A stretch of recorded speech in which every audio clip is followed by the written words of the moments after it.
Hi there, I'm going to show you a kinesiotaping method for carpal tunnel.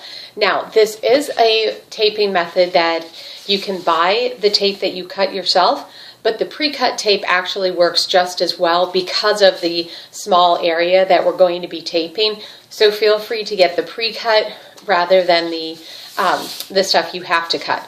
So for this area, you want to measure a piece of tape from your wrist to right below your elbow, which is probably going to be about 5 squares. So if I go, and what I mean by 5 squares is there are squares on the back. So 1, 2, 3, 4, and 5. And then I'm going to cut there. A good piece of scissors goes a long way with this because other cheap scissors are going to not cut through the tape. You always want to round the edges because those square edges are going to get caught. So take the scissors and just do a little arch there. Okay, your next piece is going to be the same distance. What you're going to do is take this and you're going to tear off that first inch of tape. And I always fold this piece of paper back like this. So there's that little lip that's sticking up. Then you're going to put your wrist on full extension, or extension there. Reflection, forgive me. And this is where there's no tension whatsoever on what we call the anchor piece right here at the base of the wrist. Then I take that extra little piece of paper that's right here and I'm going to just slowly glide that up right there. I'm not going to take off that. I'm going to leave this right here for a moment while I smooth this out. Then I'm going to lift that piece of paper off. There's going to be this little tip here, and I just rub that down. The Kinesiotape is heat activated because it's an adhesive, so that's why I rub it with my hand, being cautious not to snag that end piece so that it will stick better. That being said, do not apply heat to it. Do not use a blow dryer to dry it if it gets wet.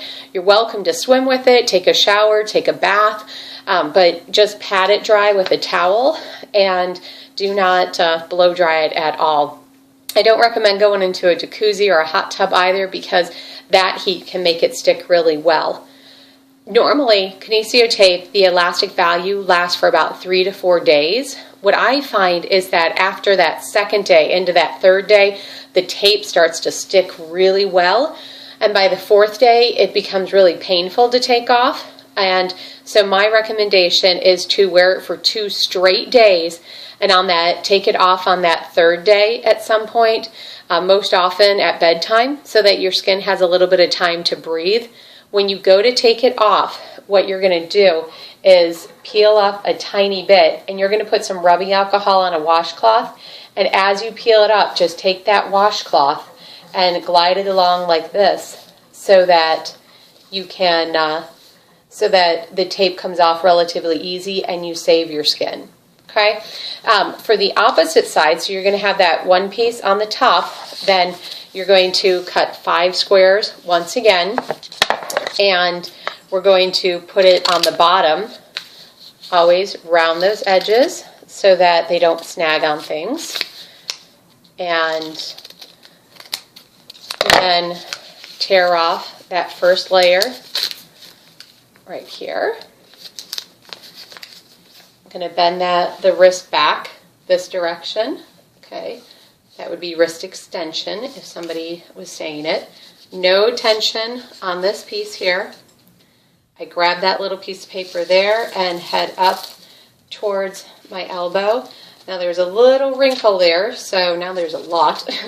So there's a little wrinkle there, so I just want to make sure I don't have any wrinkles at all. All right, I'm going to take that piece off once again, then smooth it out. The reason I say no wrinkles is because a wrinkle can cause a skin irritation. Sort of like if you've ever worn an ace wrap or your socks bunch up and you see how it gets uncomfortable. Same thing with the Kinesiotape. So you want it to be nice and smooth, and you're going to rub it out again that way. There is no latex in this tape, but if you happen to notice your skin is getting itchy or red, you may be having a reaction to the tape. So take it off immediately. Don't just try to grin and bear it. The tape, if applied correctly, you will actually forget that you have it on. You shouldn't feel any pull. That's why we don't put any tension at the anchor here or at the anchor here of the tape. Okay, so that's for carpal tunnel. The other one you can do, it's a little tricky to do on your own, but there's a corrective strip. You just take 2 squares, once again, round those edges here. Now, normally if you were flying solo, you could pull this at the same time, but if you're not, I'm going to show you a tricky method to doing this on your own. So you tear the piece of tape in half and take one side of that paper off. Then, I will show you this in a moment, I'm going to put one end at the end of my dresser here, if that doesn't fall on me. And I'm going to do this fast because I think it's going to want to fall. But what you can do is you can pull that tape like this, and forgive the wobbling of the camera while I try to show you this. And that didn't work out well at all. You're going to just put your wrist, if you weren't holding the camera, underneath this as you pull tight. You put your wrist along the edge, and I'll show you what that's going to look like.